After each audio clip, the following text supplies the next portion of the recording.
आहे की छत्रपती शिवरायांची आणि टिपू सुलतान यांची तुलनाच होऊ शकत नाही. मात्र हर्षवर्धन सपकाळांनी आयतं कोलीत दिलंय भाजपला.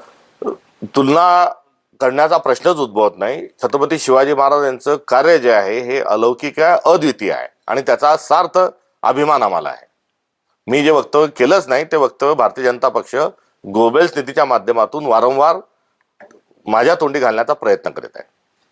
तुम्हाला या वक्तव्यामुळे काही धमक्याही आल्याचं तुम्ही मगाशी म्हटलंय.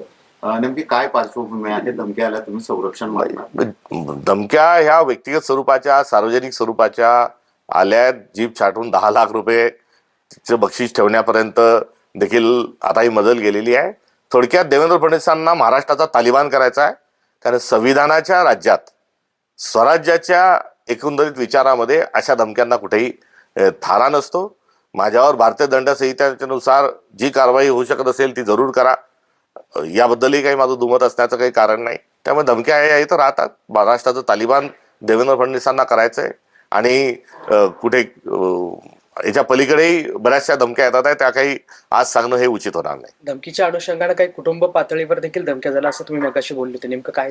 हो, एकंदरीत परिवारातील सर्व सदस्यांना, मुलांना, मुलींना देखील अत्यंत खालच्या पातळीवर त्यांना मेसेज येत आहेत. त्यांना टॅग करून त्यांच्या सोशल मीडियाच्या माध्यमातून त्यांना देखील अश्लील त्यांच्याशी बोलल्या जात आहे.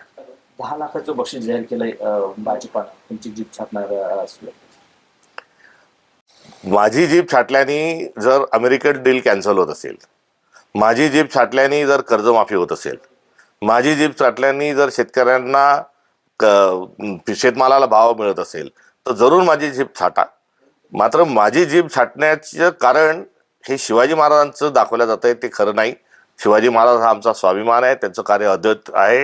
याचा वारंवार मी उल्लेख अत्यंत जबाबदारीने, गौरवपूर्ण स्वरूपामध्ये करत आहेत. मुळात मी देवेंद्र फडणवीसांच्या, भाजपच्या आणि मुठभर जे पुंजीवादी आहेत या लोकांच्या विरोधात मी वारंवार बोलतो. म्हणून गप्प बसवण्याचा प्रयत्न आहे. म्हणून माझी जीप छाटा अशी त्यामागचा त्यांचा जर आशय असेल तर मी तुम्हाला जे करायचं ते करा. मात्र मी हिंदवी स्वराज्याचा पाईक आहे आणि भारताच्या संविधान निर्मितीकरता मी झटत राहणार आहे. तोड मरोडून जे दाखवल्या जात आहेत ते भारतीय जनता पक्षाने हे धंदे बंद करावेत. मला विचारला गेलेला प्रश्न यामध्ये मी शिवाजी महाराजांचं अद्वितीय, त्यांचा पराक्रम, त्यांचं शौर्य मी त्या ठिकाणी अधोरेखित करत असताना उलट त्यांच्यापासून टिपू सुलतान यांनी प्रेरणा घेतली हे सांगितलं.